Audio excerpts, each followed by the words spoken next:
And thank you, Pendle Hill, for inviting me to be here this evening. Let me just check that the sound is working okay. Are we all good? We're good. Great. I'm really excited to be here this evening to share with friends and other attenders here at Pendle Hill and online about a larger body of research that I've been doing about Quakers and the advancement of gay rights. I've been developing this work for quite some time, about over 15 years, involved in the archives. And what I will share with you tonight is a very small portion of a larger project. My interest in this topic began taking shape over a dozen years ago when I was a young graduate student at Chicago Theological Seminary. As I was learning in those years how to be an open gay Quaker in the world, I started to develop this obsession with a little pamphlet known as Towards a Quaker View of Sex. A short 74-page pamphlet published by a group of 11 friends in Britain that had no formal or official capacity in the Quaker world, but wanted to discern and think carefully and report on what the Quaker tradition had to say about homosexuality. When they published this pamphlet in 1963, it was the first public and positive evaluation of gay and lesbian sexuality ever to come from a religious group. I was entirely fascinated by this. What did this pamphlet say? Who wrote it? What process did they use? What kind of reactions did friends have in the months and years after it was released? And as my examination of this text grew deeper, I became connected with the LGBT Religious Archives Network, who asked me to help support them in the development of an online exhibit about Towards a Quaker View of Sex, which I encourage you to look up online. After completing that work, I wrote my master's thesis about how Quaker beliefs in the universality of the inner light and Quaker unprogrammed worship might have influenced the authors of Towards a Quaker View of Sex to take an early stance in support of gay and lesbian sexuality from a religious perspective. In 2013, I enrolled in the PhD program at Temple University, which provided me with the support I really needed to take this project to its next level, to study Quaker involvement in gay rights as an academic project and look to the decades immediately after the publication of Towards a Quaker View of Sex. This is how I found myself spending hours in the Friends Historical Library at Swarthmore College. Also looking at the personal files of friends, business minutes I could get my hands on from yearly meetings, and much that has been stored at Swarthmore by the Friends for Lesbian, Gay, Bisexual, Transgender, and Queer Concerns. I also discovered important materials in the AFSC archives, Friends Journal, and the LGBT Religious Archives Network. What I discovered in this project of research was truly extraordinary. I found that Quakers in New York City opened the first social service organization for gay people in the United States in 1946. Over a decade and a half later, that small group of British friends published Towards a Quaker View of Sex, shocking the world by proclaiming that homosexuality was not inconsistent with Christian teachings, nor was gay sex morally unsound or a sin. Then a decade later, an unofficial group of friends at Friends Journal Conference in Ithaca in 1972 wrote the first statement of support for bisexuality from any group, let alone a religious assembly. The bartender at the Stonewall Inn, if you all know that the Stonewall riots are often credited with giving rise to the gay rights movement, recognized that friends were there healing injured rioters in the streets. A year later, Quakers were invited to help train the marshals of the first gay pride parade in nonviolent resistance in case police or bystanders got out of hand. Many influential gay rights groups in the 1960s and 1970s sought training from Quakers in nonviolent resistance. Some leaders of gay rights groups themselves were Quaker, and a few major gay rights organizations, including in nearby Philadelphia, operated out of Quaker-owned properties. Friends were the only religious group to participate in the first gay pride parade, and they have continued to participate in New York City and other cities ever since. Finally, in 1979, the biggest march on Washington for its time in support of gay rights was organized at Arch Street Meeting House in Philadelphia. I have to be clear with you all, though, however, that the talk I was asked to give tonight is not focused on the many ways in which Quakers acted in valiance and courage in support of LGBTQIA+ people, or directly took action in defense of their rights, safety, and well-being. If Quakers are the social justice heroes was the talk you were hoping for or anticipating tonight, I'm afraid you're going to be sorely disappointed. My talk this evening, rather, is focused on the 1950s, a period when Quakers noticeably fell short of their commitments to recognize the light of God in gay and lesbian relationships. If, however, you're extraordinarily curious about all this stuff I have on this slide, I encourage you to register for the lectures that have already been given in this Making Queer Quaker History series. The first one will focus on the social service organization from the 1940s, and the second one on Towards a Quaker View of Sex. Or if you're interested in the ways that Quakers were involved in the gay rights movement in the late 1960s and early 1970s, please join us for the Weed Memorial Lecture being sponsored by Beacon Hill House on October 27th. So I just wanted to be very explicit and clear that the focus of my talk this evening is on the 1950s, not other periods.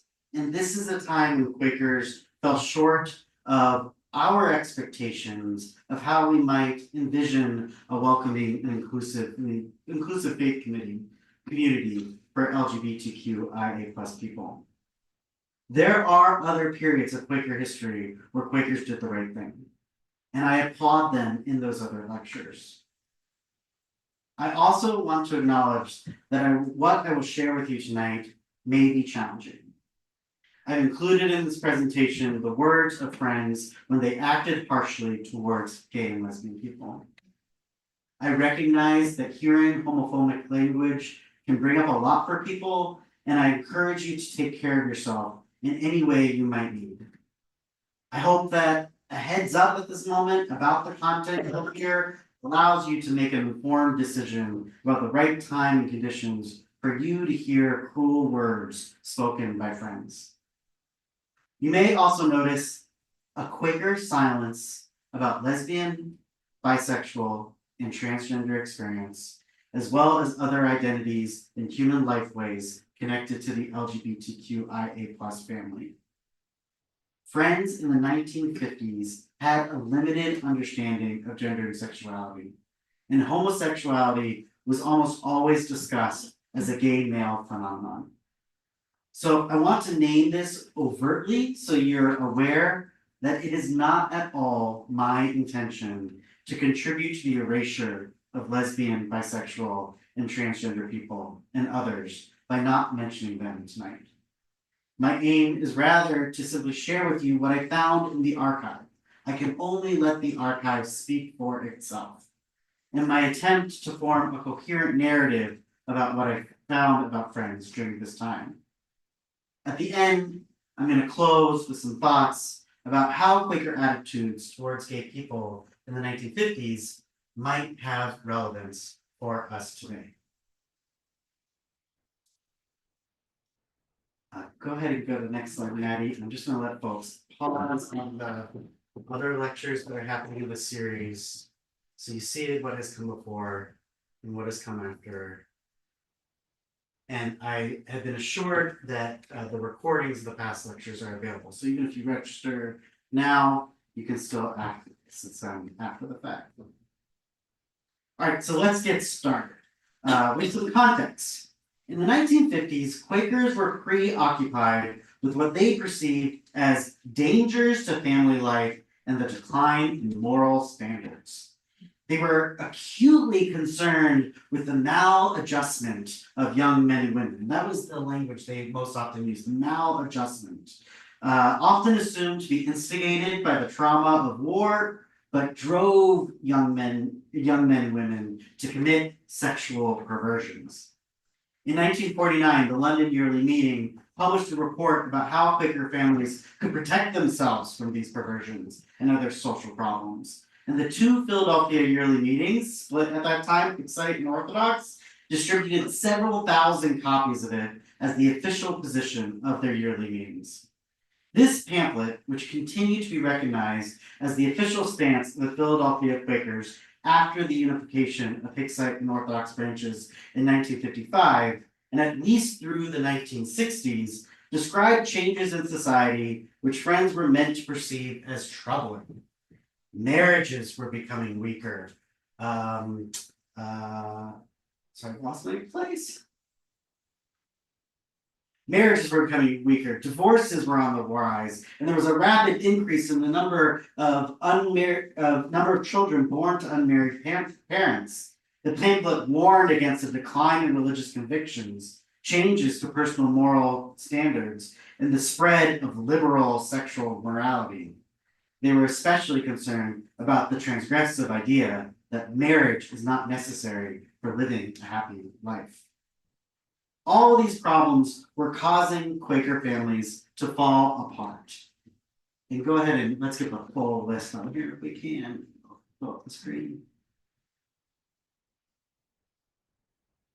Perfect.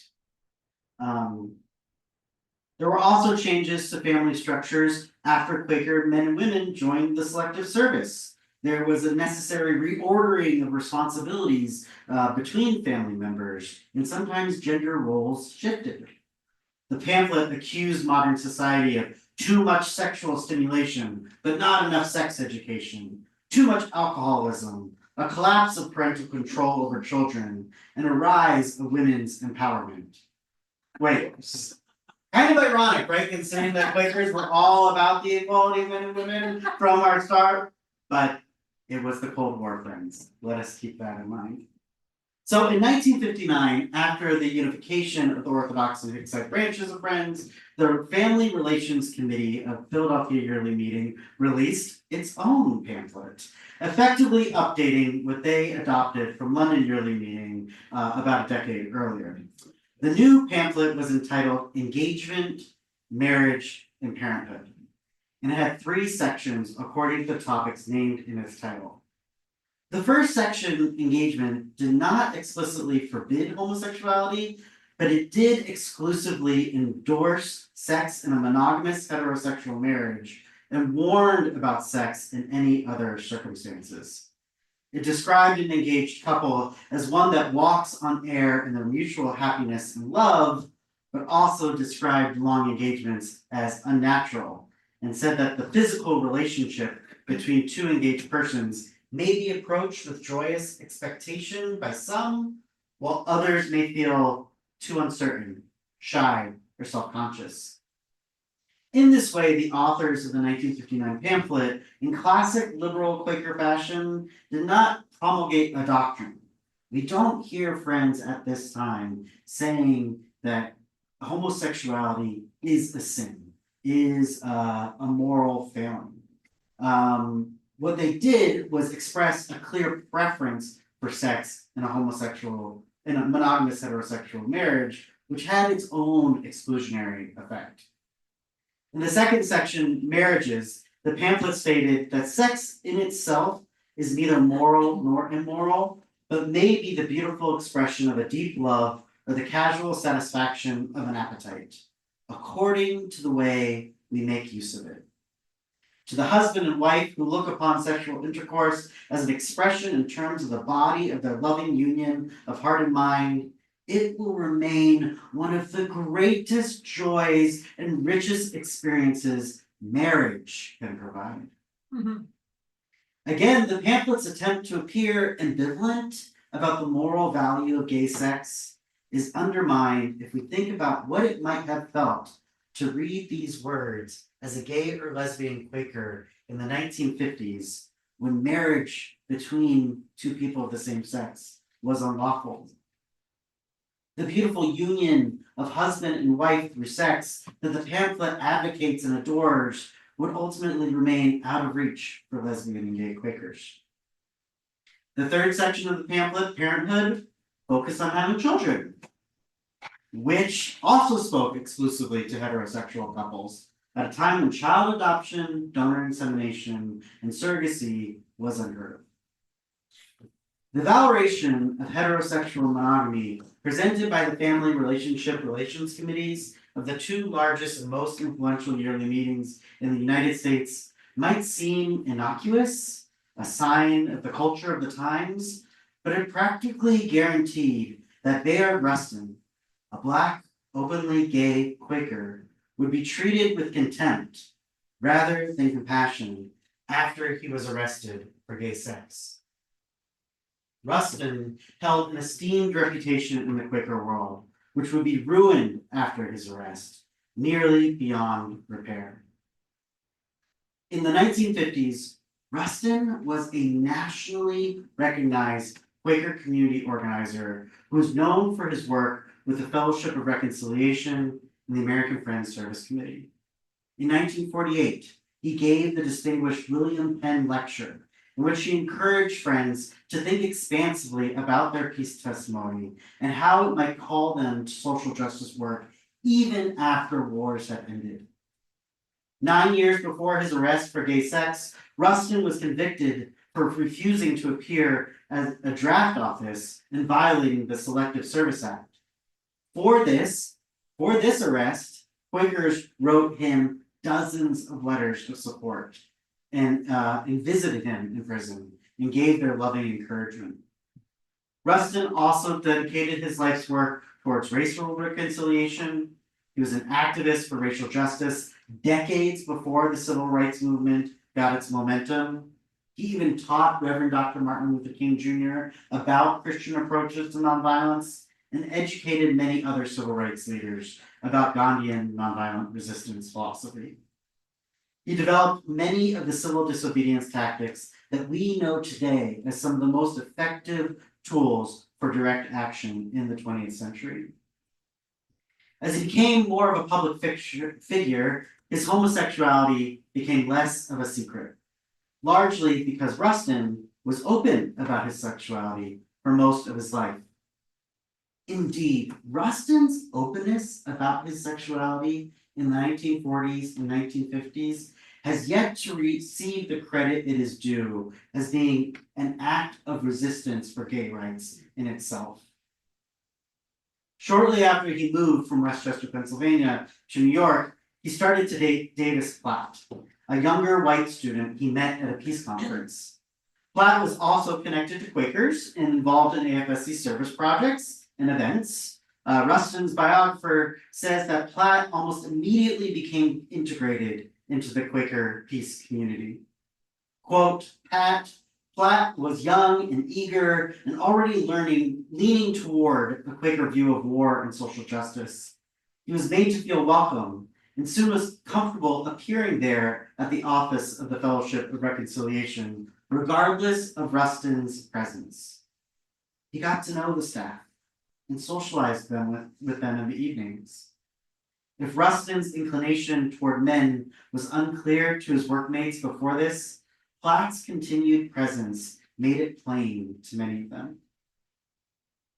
So, Rustin's openness about his sexuality was courageous. However, it tended to really raise concerns among friends. A.J. Musty, Rustin's immediate supervisor at the Fellowship of Reconciliation and recorded Quaker minister, frequently reprimanded Rustin for his sexuality, claiming it would harm the peace movement.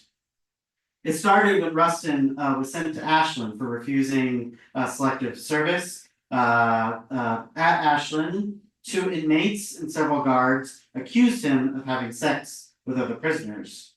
And these accusations drove Musty to rage. He wrote a scathing letter to Rustin, saying he was guilty of gross misconduct, especially reprehensible in a person making the claims to leadership, and in a sense, moral superiority, which you, Rustin, were making.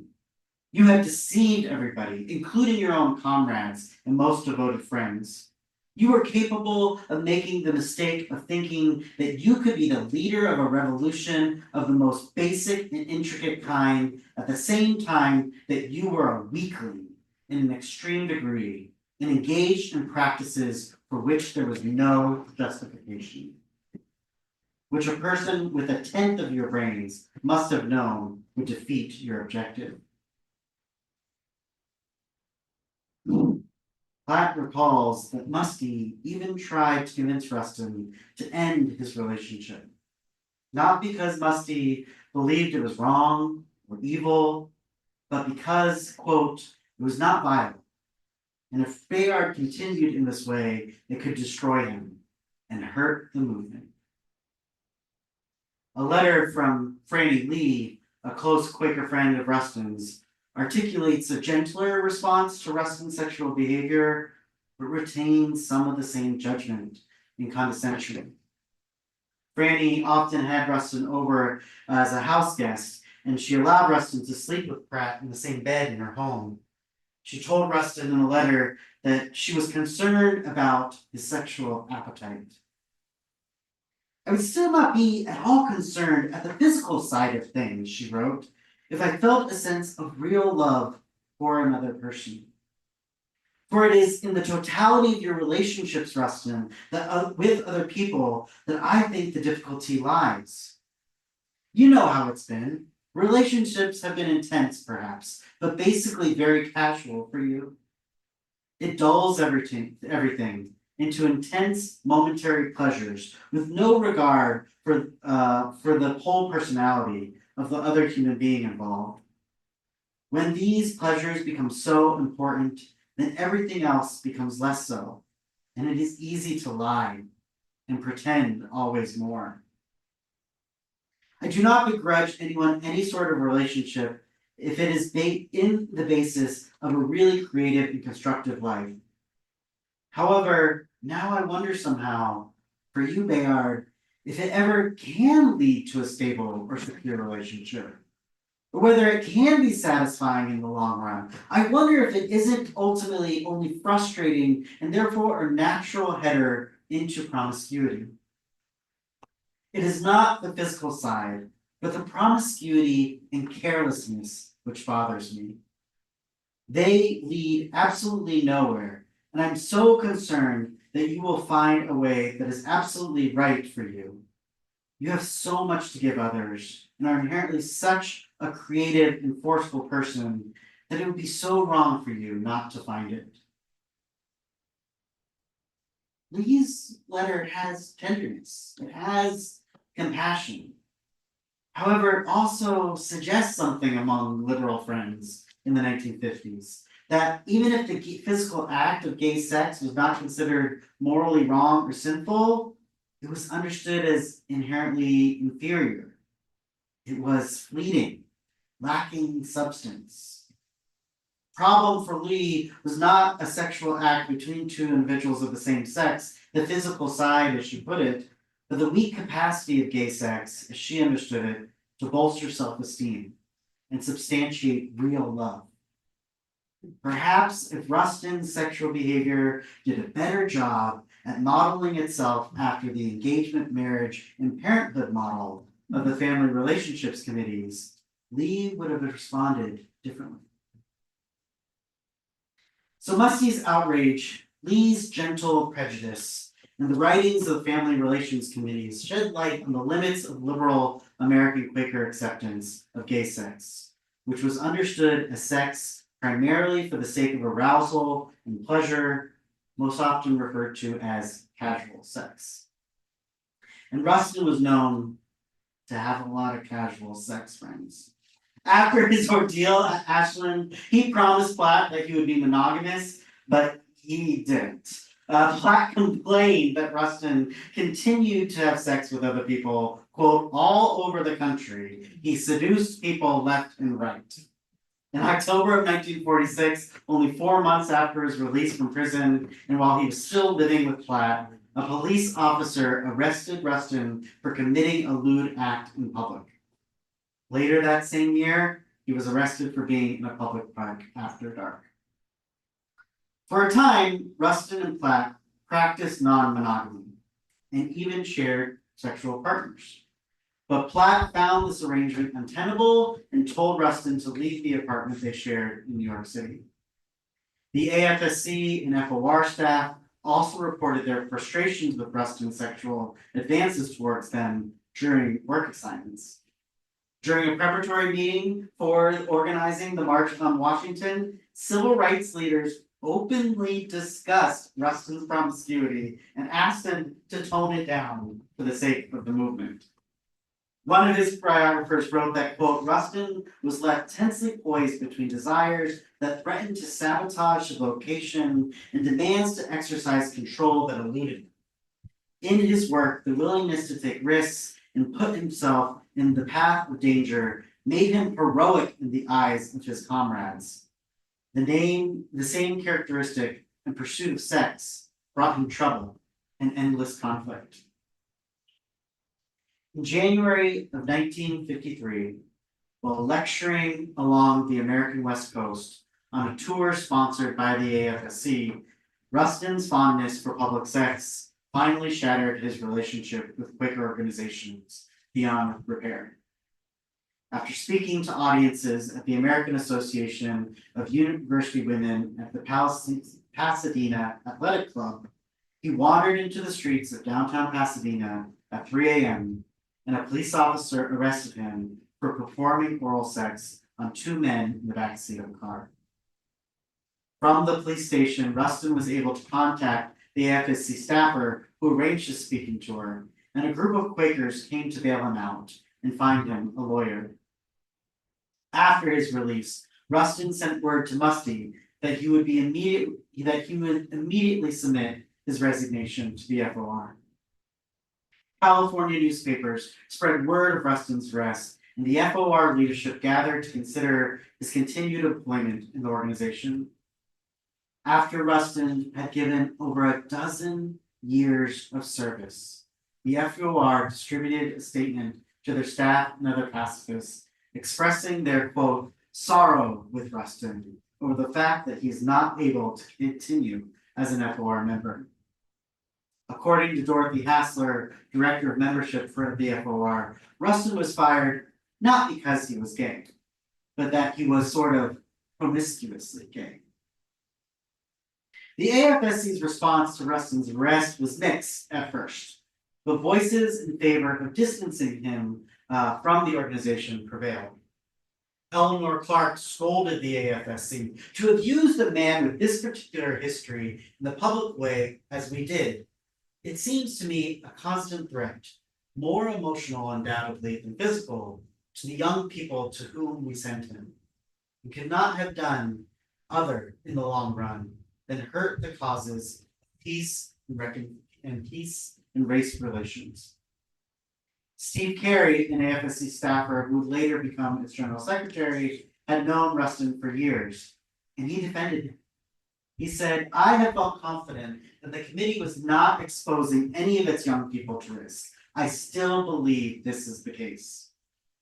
Some wrote to the executive secretary of AFSC, such as Louis Hoskins, begging him to keep Rustin and pointing out that, quote, highly respected white men have the same fault, but not the same consequences to their careers.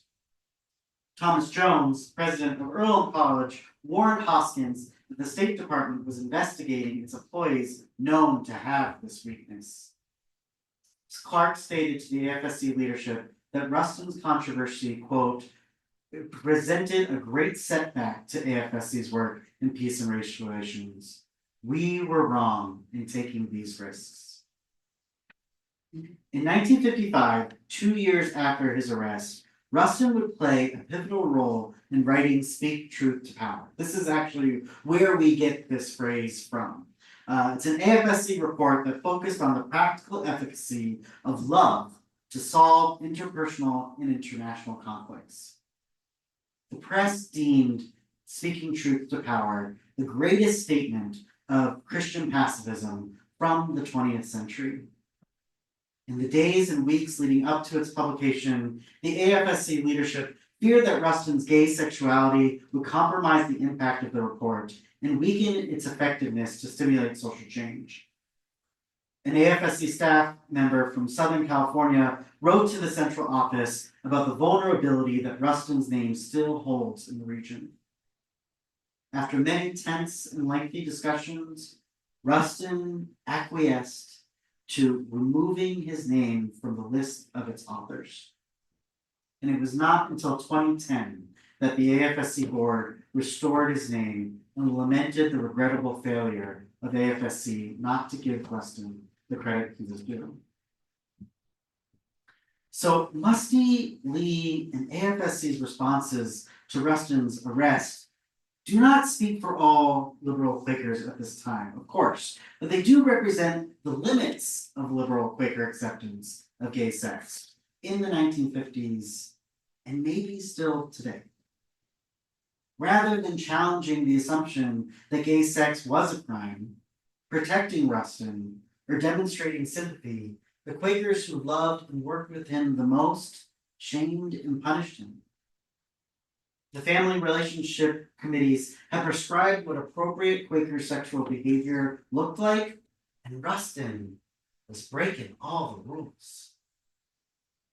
More insight about Quaker attitudes towards homosexuality in the 1950s can be gleaned from Christopher Isherwood's The World in the Evening. Aside from Rustin, the most famous gay Quaker in the 1950s was Bob Wood. Bob Wood was half of the gay couple depicted in The World in the Evening, and this couple may arguably be the first happy gay couple ever portrayed in an American novel. Go Quakers, right? Isherwood started writing The World in the Evening while doing volunteer work at a Quaker hostel for German-speaking refugees in Haverford, PA. During this time, he developed relationships with many Quakers, including Rufus Jones. In The World in the Evening, Bob identifies as a Quaker and describes his upbringing in a Quaker family, but he also expresses some dissatisfaction with the moral certainty and self-assurance of liberal friends. He eventually rejects Quaker pacifism, deeming it cowardly and unpatriotic.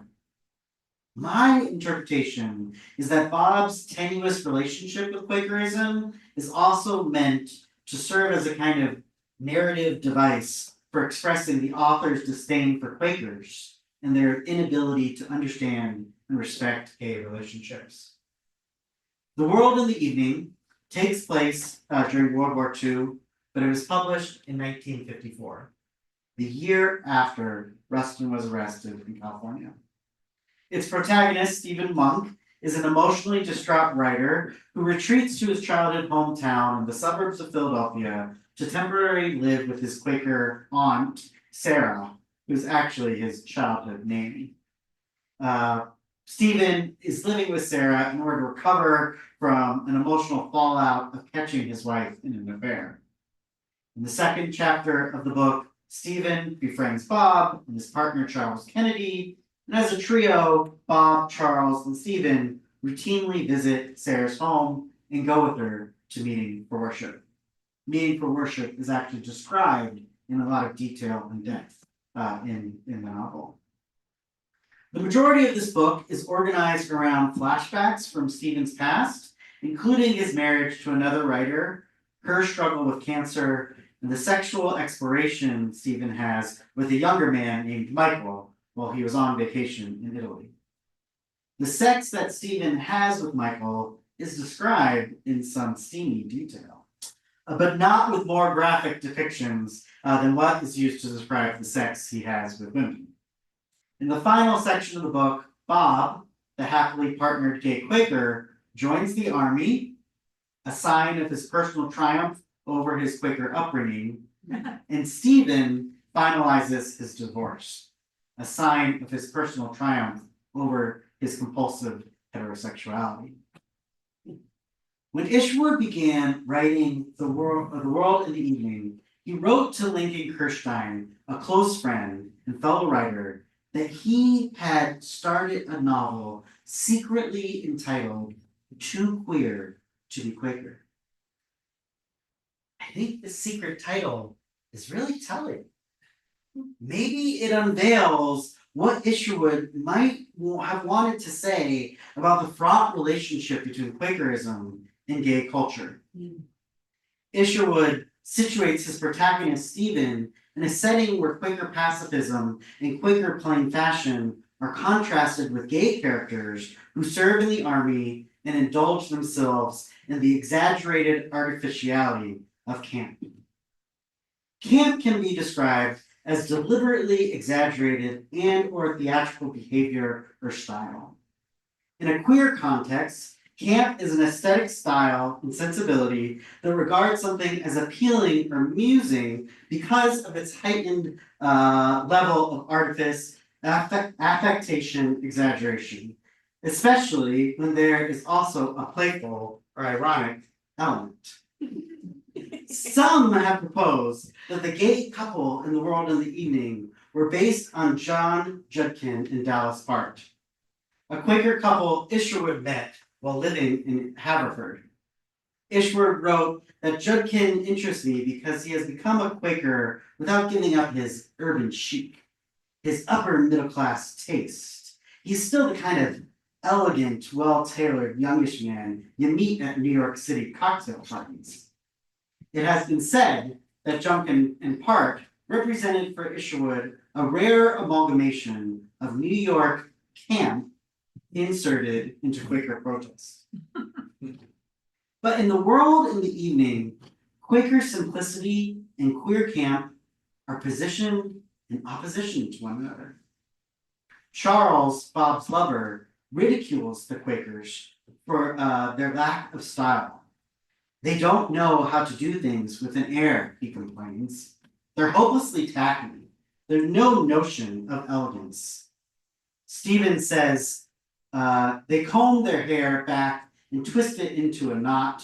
They use no makeup. They wear flat heels, cheap, sensible dresses, and in summer straw hats, which somehow resemble sunbonnets.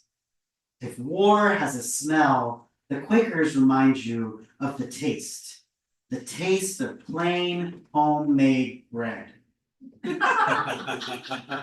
Sometimes, after a long illness, when the tired stomach recoils from every kind of sauce, spice, or sweetness, you ask for that bread.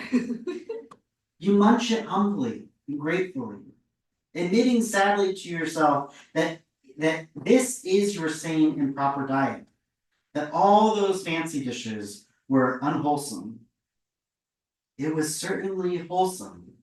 It was so wonderfully, horribly, drearily wholesome that the mere prospect of it made me want to weep.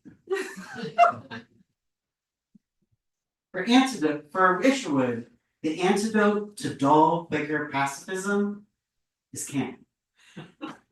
And Charles is its champion. Charles is Bob's partner. What I'm talking about is high camp, he tells Stephen. High camp is the whole emotional basis of the ballet, for example, and of course of Baroque art.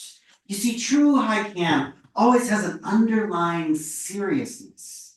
You can't camp about something you don't take seriously. You're not making fun of it, you're making fun out of it.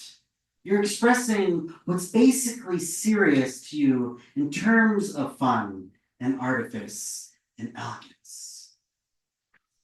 The sweet conflation of serious protest and humorous camp that Isherwood seeks to promote is expressed in the world of the Evening by Bob through his paintings. Stephen says that he was able to see in Bob's paintings the conflict between Bob's birthright Quakerism and Charles' high camp. Perhaps the creation of Quaker camp would be the only possible solution to Bob's problems, both as a human being and a painter. And for the people, yeah.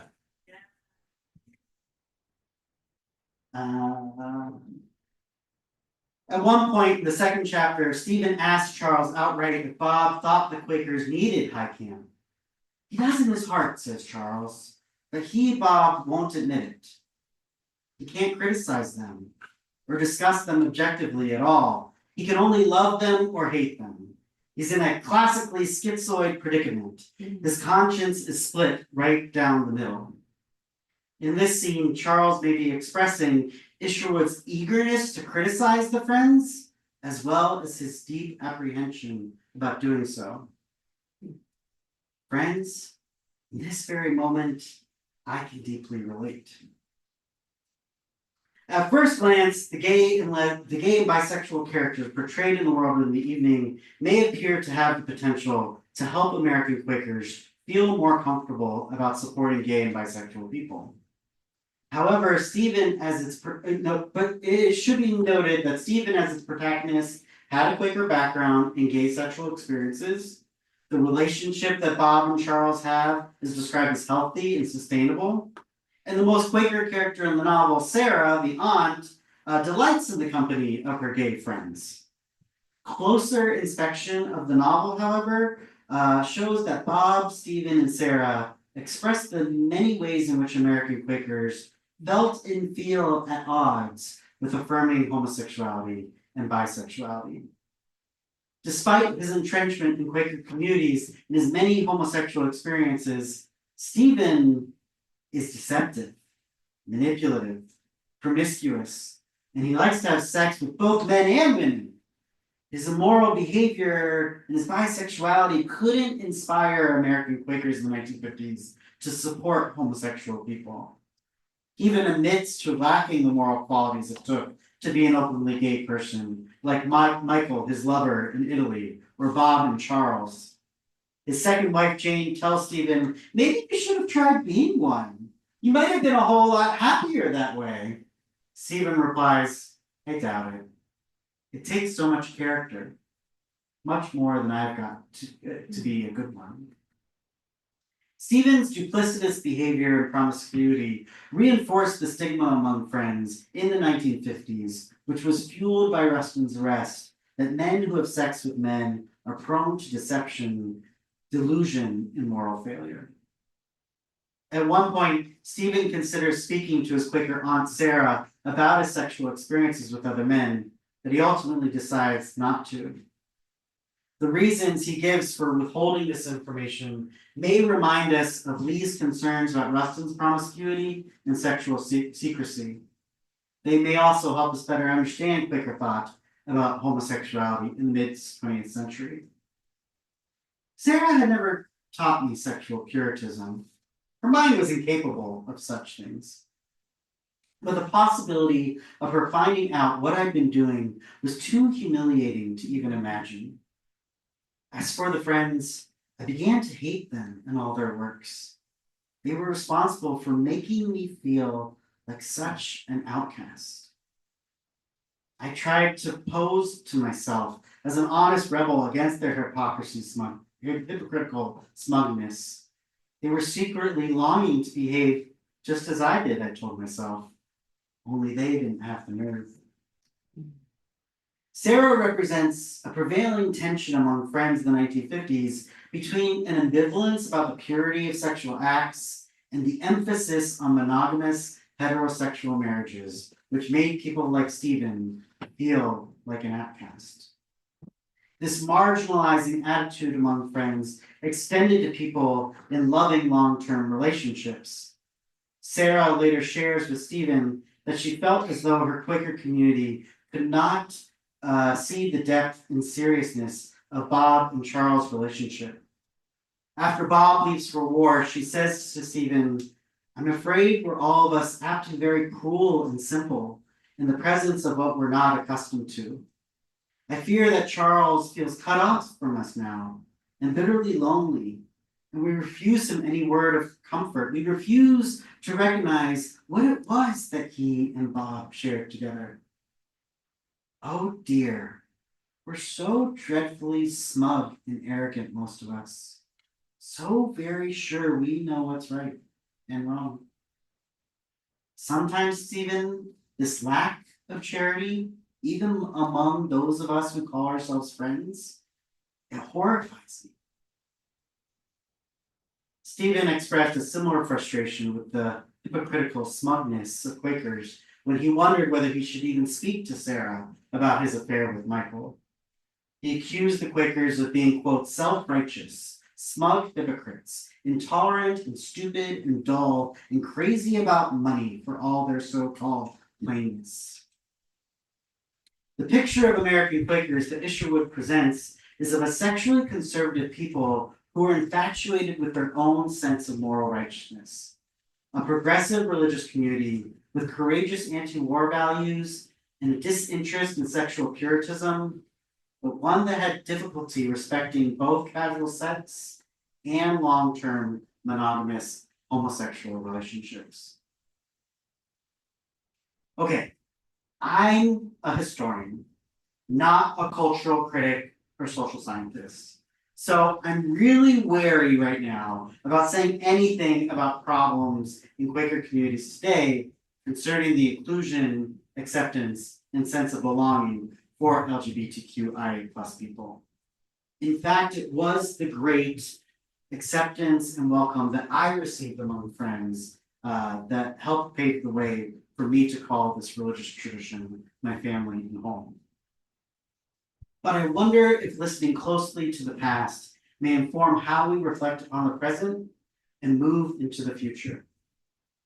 I don't believe that history repeats itself, but I do believe that it can rhyme. In 1953, Rustin was arrested for performing oral sex on two men in the back of a car in a parking lot at 3 a.m. in Pasadena, California. And for this, Rustin was admonished and shamed by his Quaker colleagues and friends. It has been over 70 years since Rustin's arrest and 20 years since the Supreme Court invalidated sodomy laws with its 2003 decision in Lawrence versus Texas. Ultimately, however, legal codes inherited from colonial laws, which have been used to persecute LGBTQIA plus people by banning some sexual acts, remain on the books in 12 states across the country today. While these laws are rarely enforced, they have the potential to inflict harm and discrimination if they are not removed. LGBTQIA plus people will be especially vulnerable if the Supreme Court retracts the protections of Lawrence versus Texas. Given the ways the Dobbs decision overturned Roe versus Wade, the LGBTQIA plus community has been asking if laws protecting us are the next targets of our conservative-leaning Supreme Court. Do we have a public witness as friends that feels palpable and alive today against these state laws? In 2023, at least 510 anti-LGBTQ bills were introduced in state legislatures across the United States, a new record according to the ACLU. That's nearly 3 times the number of such bills introduced in 2022. Many of these bills focused on banning access to gender-affirming healthcare for transgender youth and education.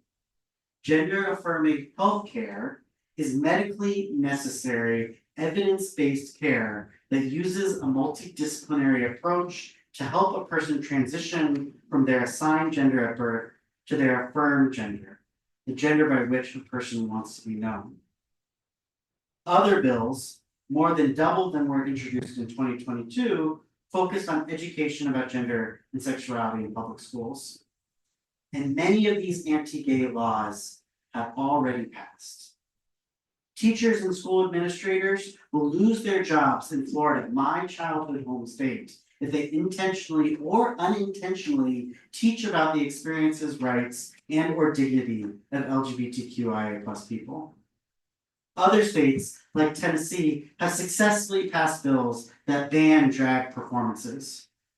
Drag culture is often informed and shaped by the exaggeration and the flamboyance often associated with camp. In order to seriously talk about gender and the ways our society has narrowly defined appropriate expressions of gender, Drag queens may exaggerate certain gender norms, mannerisms, clothing, and other forms of gender performance. Do we create space as friends for queer expression? Do we make space for having discussions about critiquing pervasive thinking about gender? Would I be welcomed in your Quaker meeting if I arrived wearing this? I'm worried, to be quite honest. Do our ways of worship feel like dull bread? I like to think that the worship practices of early friends were deliciously high camp. The early friends would wail during worship. They would sing. They would fall on the ground, swoon, growl, gasp, and use many different tones and textures and pitches of voice. They would move about the space, running, leaping, and waving their arms as they delivered their vocal ministry. Some friends, like Benjamin Lay, brought props with them. You see, it's not that Quakerism is inherently like dull bread, but that our ways of worship today do not seem to encourage or welcome camp. Furthermore, our understanding of the testimony of simplicity doesn't seem to respond well to the reality that many queer and trans people have felt a sense of freedom, authenticity, and liberation through exaggerated gestures, theatrical behaviors, and flamboyant forms of expression. I worry sometimes that we've created a dogma around the testimonies. So much so that we don't always see how an insistence on simplicity and plainness and an overindulgence in silence can have a negative impact on people whose expression of themselves is constantly being monitored, corrected, and suppressed.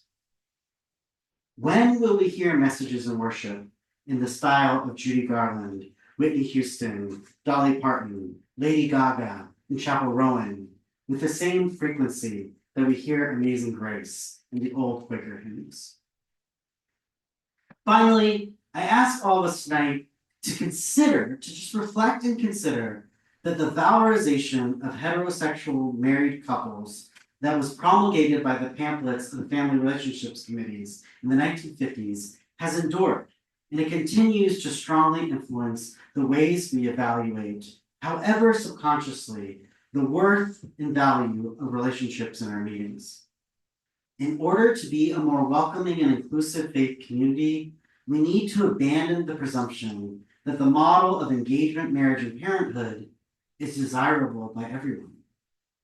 In my experience, straight and cisgendered Quakers see no problem with asking me and other members of the LGBTQIA community when they come to visit, meeting for the first time, or spend some time among friends, if we're interested in getting married or having children. It's just something polite to talk about at the potluck, right? The intention is kind, but the impact of such questions can be offensive to LGBTQIA+ people. Many of us choose not to participate in the institution of marriage because the law of marriage in the United States is shaped around the traditional configuration of a monogamous partnership.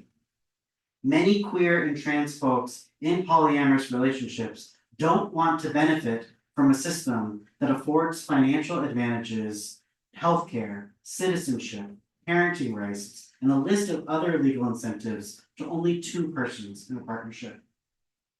Asking an LGBTQIA+ person if they want to have children can also be potentially problematic, in large part because many of us don't have the financial resources to have children through surrogacy, a sperm donor, or adoption. These questions about marriage and children presume that marriage and children are moral goods that we should all want to aspire to have. When Quakers ask them, without acknowledging the harm they cause, they can reinforce an idea that may be in the mind of an LGBTQI+ person. Am I too queer to be Quaker? We can close the slides. We still have an opportunity here to speak truth to power. as Rustin taught us, in defense of LGBTQI plus people. And the more we invite and make space for queer expression in our communities, the more we will hear that LGBTQI plus people feel safe and welcomed among friends. Let us open ourselves up towards greater recognition and appreciation of relationships that are different from what we know or find most familiar.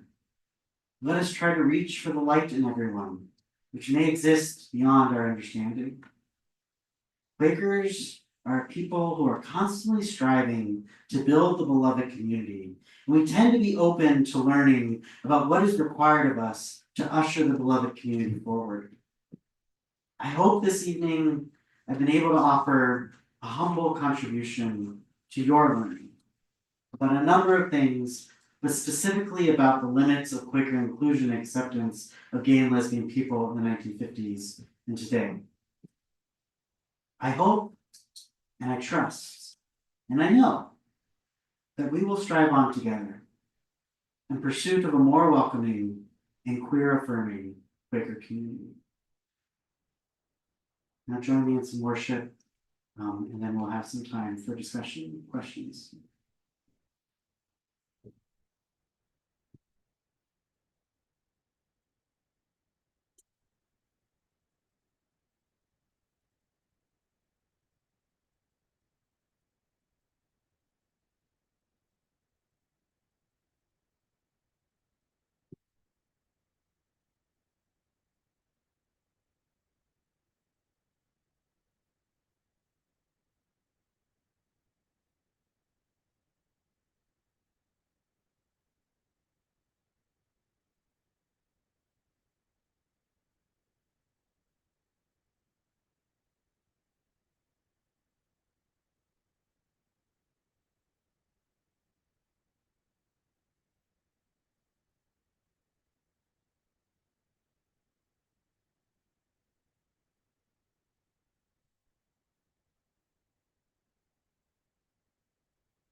Brian, thank you so much.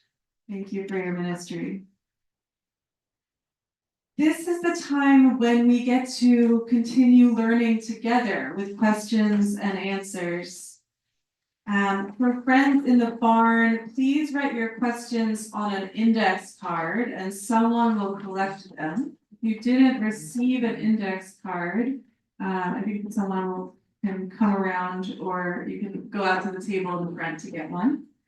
And for friends online, as you are led, please feel free to write questions and send them to Pendle Hill Q&A. There's a Zoom participant named Pendle Hill Q&A, and you can send your questions there.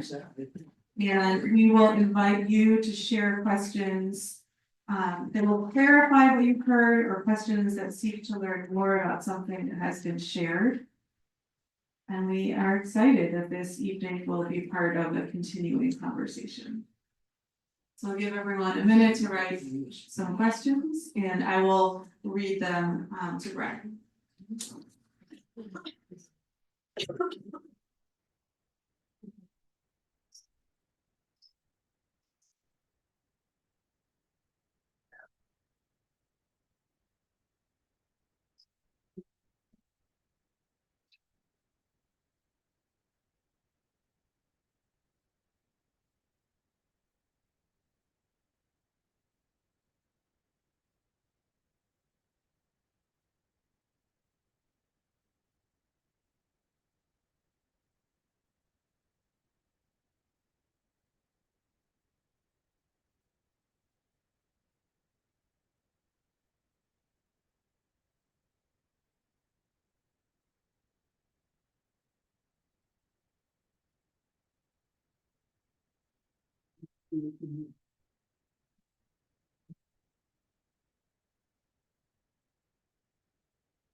Francis, if you can't read it, I can.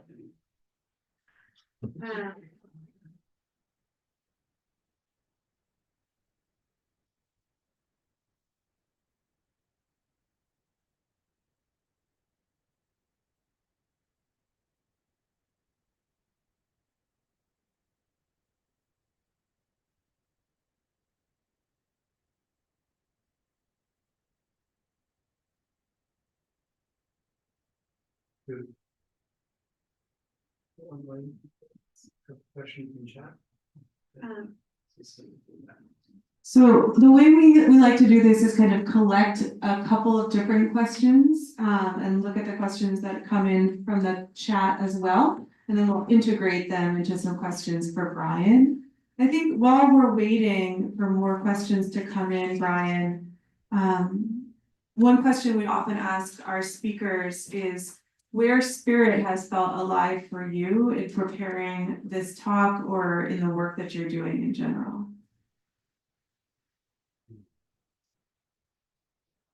I mean, like, is working okay? Yeah. Where I see spirit really coming alive in a very palpable way. And I identify as a Jubu post-Christian Quaker who's comfortable identifying as an atheist on Monday, Wednesdays, and Fridays. So please understand spirit in the most inclusive and broadest of terms.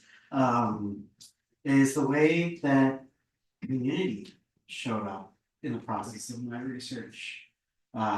You think of a historian kind of like stuck in an archive with like dusty and mildewed pieces of paper, and there was definitely a lot of that, but the archivists at Swarthmore have become colleagues and friends. And I felt very isolated in doing this research for quite some time. Friends, there is not a book that is out there about Quakerism and its relationship to gay and lesbian rights, despite that slide of all our historic trends. It's not been written about in Quaker studies, and it's not been written about in LGBTQ plus history. And sorry to have a shameful plug here, but a lot of what I've shared is going to be made into a book that will come out early next year called To Hear and to Respond, the Quakers' groundbreaking push for gay liberation. But I was really touched to learn that in the Midwest, Jim Fussell, who is here and a scholar at Earlham, was taking a similar interest in mine and looking at figures that I had not heard of before, and we started to get closer connected. In recent months, in preparation for the Making Queer Quaker History series, a resident at Beacon Hill House, Lahari, shared with me that there actually is another novel from the 1950s which has a gay Quaker in it, called The Charioteer by Mary Renaud, and has really helped me think critically about the ways in which Quakers advocate for assimilation and have some challenges about a path of liberation for LGBTQ plus people. And so I'm just finding myself becoming increasingly more connected to all of these other hearts and minds. And I was in the early stages of identifying as an openly gay person while I was living here at Pendle Hill. And so to give this lecture tonight, I'm thinking a lot about who are my friends and mentors at that time and where I've been over these years. And so, yeah. Thank you so much. There's a few questions where friends have curiosities about this theme of promiscuity, and specifically kind of curiosities about whether Quakers should be rethinking positions or attitudes towards promiscuity regardless of sexual orientation. Yeah, because I am not a cultural critic or social scientist, I'm going to steer clear of any Quakers should, nor am I a prophet or a charlatan. But I do think that there are elements of the Quaker tradition that invite us to honor the experiences and insights of others, even to the expense of our own understandings. To lean in, and if a promiscuous life is bringing value and meaning to an individual and is causing no harm to others, I don't see a Quaker principle that stands in the way of opposing it. And so I think the challenge is about Quaker awareness of different kinds of sexual embodiment. That we have been habituated by the Family Relationships Committee and this engagement marriage parenthood paradigm that we have kind of like a horse with the like blinders on, we just like haven't seen or been exposed to much else. And maybe through more dialogue and more relationship building, we'll be more courageous in our acceptance and inclusion of promiscuous, straight, cisgendered, and LGBTQI plus people. I do want to note here though that after the release of Towards a Quaker View of Sex, what the author said in that pamphlet about the triangular situation is the language that they use about couples that bring a third person into their dynamic. That caused more concern and ire amongst friends than homosexuality. So it's been an enduring kind of concern. And now what's the stale bread factor here, right? Are we just opposed to different kinds of relationships that could taste, smell, feel different? A kind of historical question related to promiscuity is whether you found examples of heterosexual individuals who were promiscuous that were overlooked, like it was no big deal, unlike how Ruskin was treated in that time period. It was not an intention of my work to look for straight friends who were having extramarital affairs. But considering the divorce rates in the United States and what we've read in tabloids, I'm sure it was there. A refrain for the people who were trying to understand what they should do about Rustin was often, we're so upset about this, but if it was a straight man, would we have the same emotional charge? And that was reflected in Towards Quaker View of Sex too, that we have laws that criminalize gay sex for a single act, and yet, really corrupt and duplicitous and disingenuous straight sexual acts outside of a monogamous relationship are never punished or monitored or surveilled by the government in the state. So, yeah. Another question from a friend that I think is broad, that I'm curious how you might guide friends' attention. They ask, what would LGBT friends want us to ask them, and what are ways to show support? I wonder specifically in terms of the examples that you gave when LGBT friends come to a meeting, and you gave some examples of questions that might not land well. What might friends want to be asked, and what are ways to show support?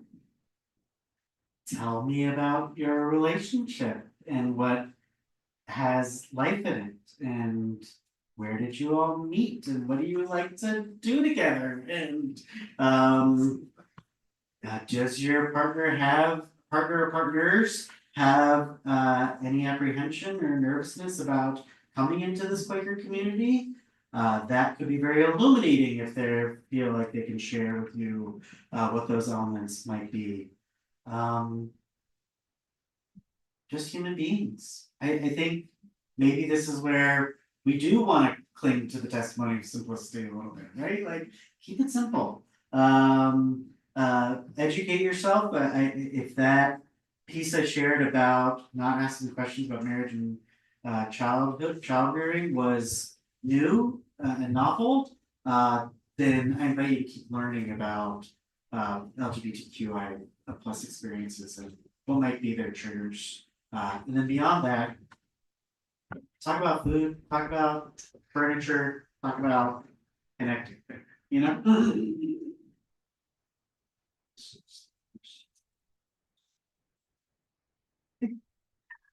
Thank you. And I think mentioning, you mentioned to keep learning. I know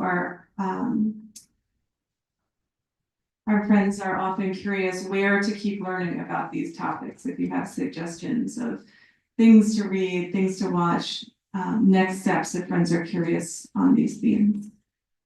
Yeah, Friends Journal has had some really great articles, even last month. There was an article about how to take polyamorous Quaker vows, written by an anonymous author. And so let's ask ourselves, why did this person feel like they couldn't be safe and transparent about their hand behind this piece? There's also a great article by Cody Hirsch, I think from 2015, about polyamory and transgender experience. There's a few Quaker Speak videos that I would recommend. Go to the virtual exhibit about Towards a Quaker View of Sex that's with the LGBT Religious Archives Network. The entire text can be accessed there online. You'll learn about the 11 friends who authored that work. Seek out young people. Young people are ahead of us in terms of their awareness and understanding of the needs of people who are sexually and gender diverse.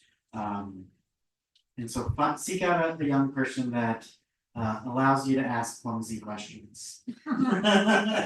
and invite them to have coffee or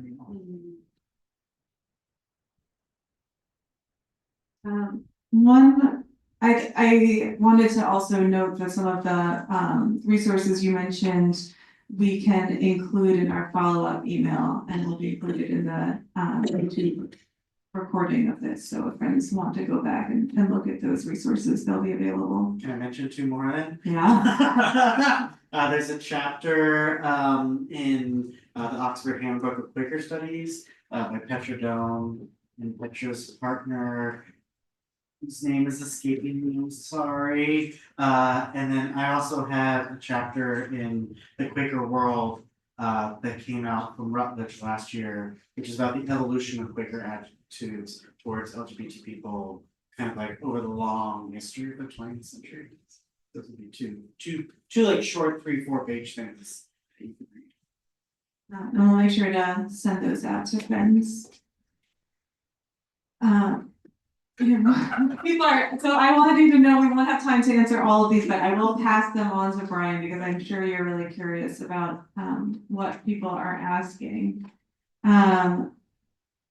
This is our final question as a group, and then maybe there will be time afterwards to talk a little bit more. How has increasing awareness of gender fluidity and non-binary identity in recent decades evolved our understanding since the time of Barry Preston and Christopher Sherwood? Read the question again. How has increasing awareness of gender fluidity and non-binary identity in recent decades evolved our understanding since the time of Barry Preston and Christopher Isherwood? What I think, kind of thinking about the landscape that you were looking at in the 1950s and what might be different today based on the increasing awareness of gender fluidity.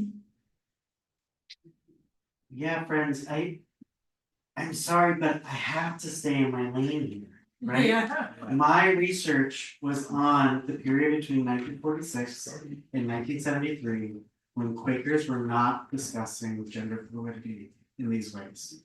And so, Jim and I have talked about what are the next projects that need to be made, right? Quaker involvement during the AIDS crisis, Quaker advocacy for same-sex marriage, Quaker understandings and defense of transgender people and non-binary people and other forms of gender expression and identity. That is work still to be done. But I don't want to say something now that is off kilter in kind of a genuine wish to respond to this question, because I don't have that training and understanding under my belt, and it just puts me in a funny position to answer. Thank you so much for your integrity and staying in what you know and what you want to speak to in your truth. Are there any final words you want to share with friends to close the evening? Yes. Give me just one moment. Sure. So in 1973, Mary Calderon was invited by the Religious Education Committee to give a talk at Friends on behalf of Friends General Conference at Sandy Springs Meeting House. And her words I just find incredibly powerful, and I just would like to share it as a closing. And to give you more context, Mary Calderon was medical director of Planned Parenthood for some time, founder of the Science Education Institute for the United States. She was like a leading sex education expert, and part of the committee developed by New York Yearly Meeting that wrote the first yearly meeting in support of gay rights. In 1973, she wrote this: "It is as simple as a syllogism that there is that of God in every human. And because sexuality is an innate part of the human being, then there surely must be that of God in human sexuality.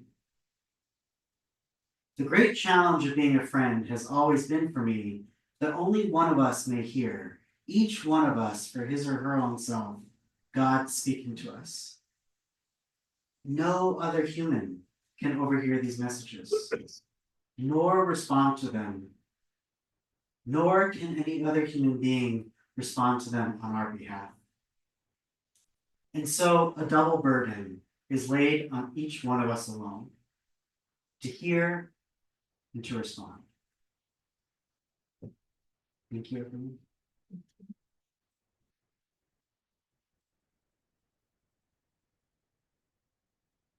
Ryan, thank you again. I'm sure friends will be excited to keep talking to you as long as you want to stick around. And thank you to everyone for joining us. You'll be able to find the recording of this evening on our YouTube channel at Pendle Hill USA, along with all of our previous First Monday lectures for years going backwards. And as we mentioned, Brian's full series, Making Queer Quaker History, is still ongoing. You can register for it and get the recordings for ones you missed. For friends online, the link will be in the chat.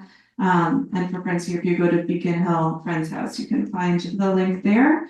And we will send an email in the coming week with a link to the transcript, recording, and upcoming opportunities to continue learning with us. So thank you again, friends. Let's close with one moment of silent worship together.